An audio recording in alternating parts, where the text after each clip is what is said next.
Over the course of a lifetime, the brain can hold up to 1 quadrillion memories, but how many are left forgotten?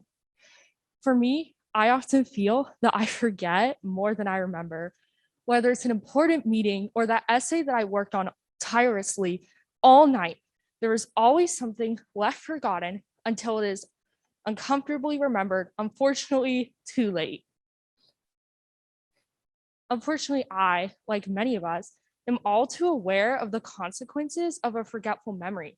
How are you supposed to be able to remember something or remember an important piece of information if you can't even recall it in the first place? Well, it's actually quite simple. You don't, you just do, and in a different way. It was a normal day in every way.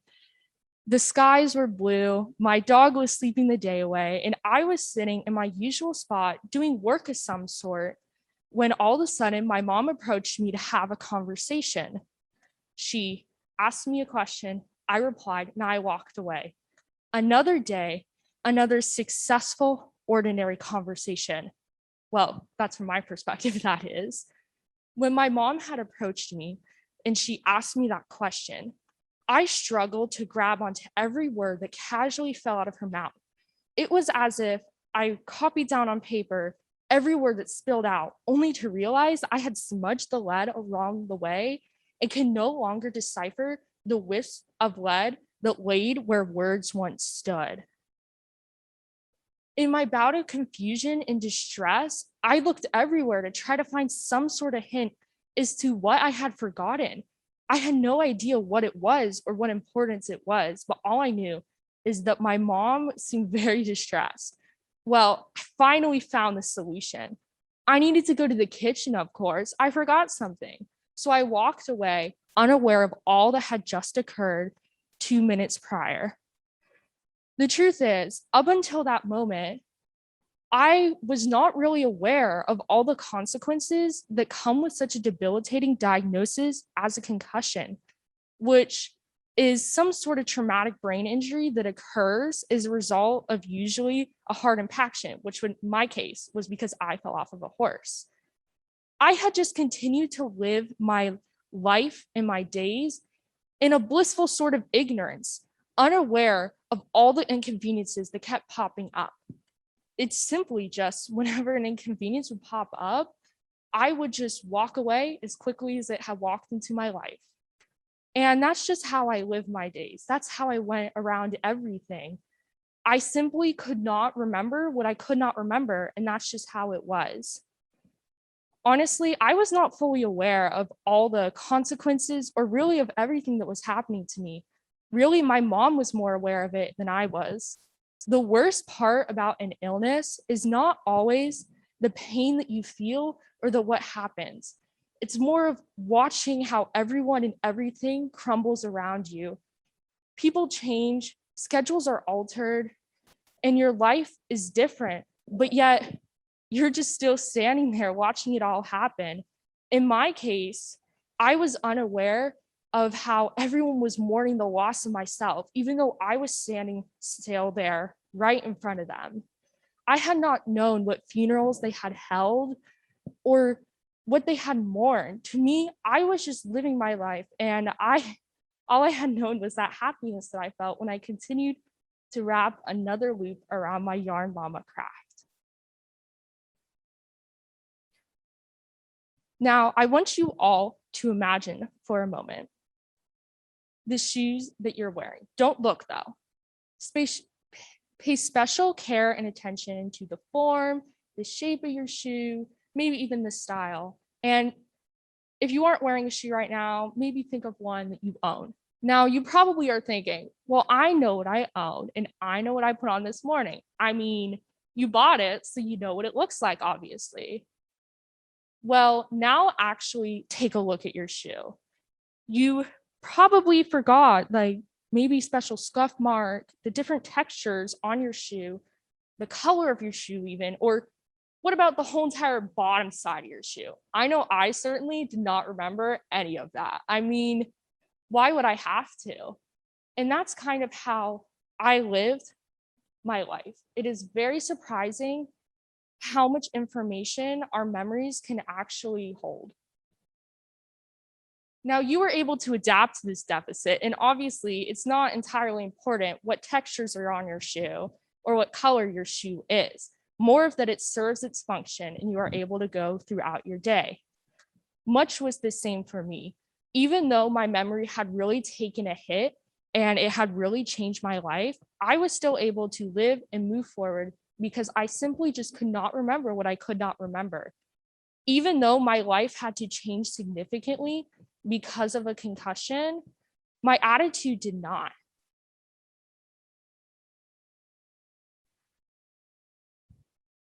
Really, the only thing that I could remember was how every single day, and sometimes multiple times throughout the day, I would have to fill out a checklist of all the different symptoms I could possibly feel, and I'd have to rank the severity of them.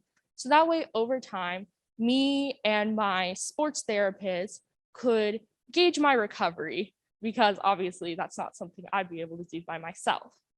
That, and I also carried around with me a list of everything that I could and couldn't do. And sometimes I check that list almost like a grocery list that you have hardly memorized, where sometimes I check it just to see what it said and just to see if anything changed. But every single time I'd be reminded of the same things: minimize socializing, minimize bright lights and loud noises, do not look at screens, do not look at music, do not do physical activity, and do not do intense thinking, which I soon came to find out seemed to include any sort of thinking. And the list just went on and on and on. Most of the time, I wouldn't even be able to make it to the end of the list. But the thing is that I was not constantly aware and made aware of all of these things that were on this list because I simply just could not remember them.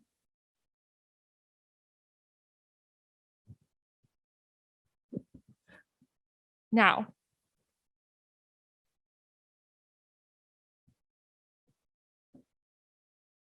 give me a moment, one moment. You all gotta give me a moment.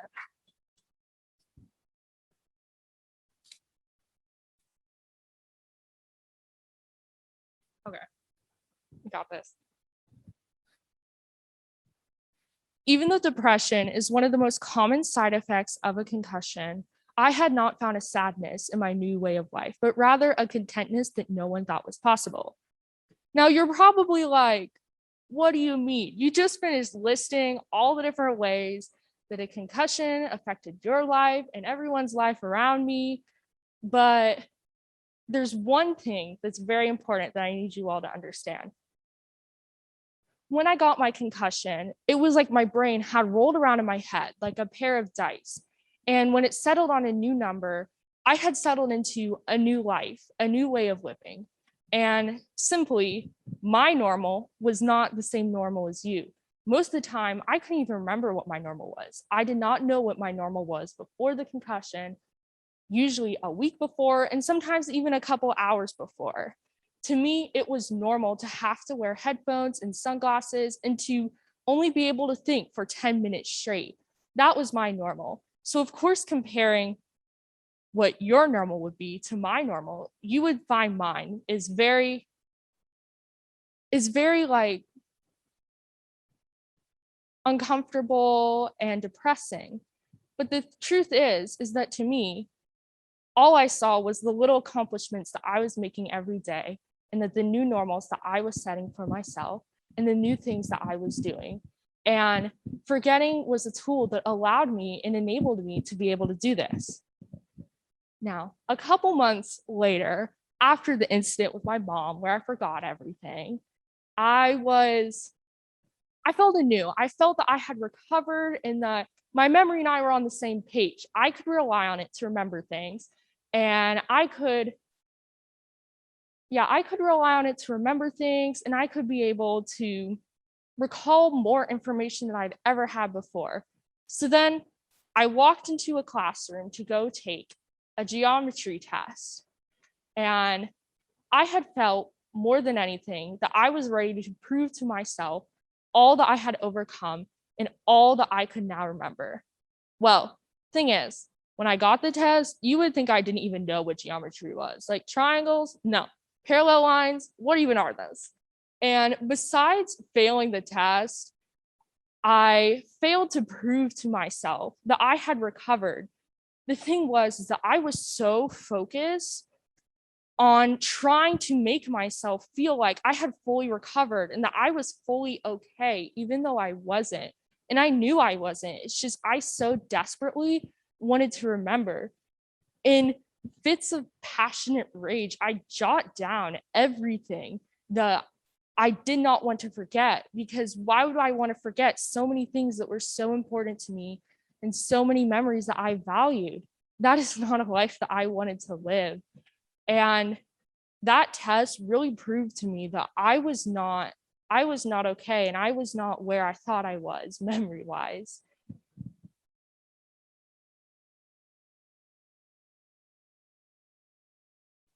And with my new self and my new memory, I finally took some time to think, to remember, to think back on that girl that I was just a couple months prior. And that's when I came to realize that it wasn't necessarily my concussion that had caused all this. It was my forgetfulness that had caused me to feel so inadequate. And I came to realize that forgetfulness isn't all the villain it is made out to be. It can be positive. It can be a tool. It can be a tool to help you overcome things and declutter your daily life and really make you live the moment as it is and as you are. And that is something that I forgot to really remember. But after that, I just really realized that forgetting is okay. It's okay to forget. It is normal. It is a process that happens to everyone, and it can be positive. Although there are certain events and things that we may not want to forget and may not ever want to forget at all, it is normal to forget. It is something that happens to everyone. Memory and forgetfulness are both natural and both normal.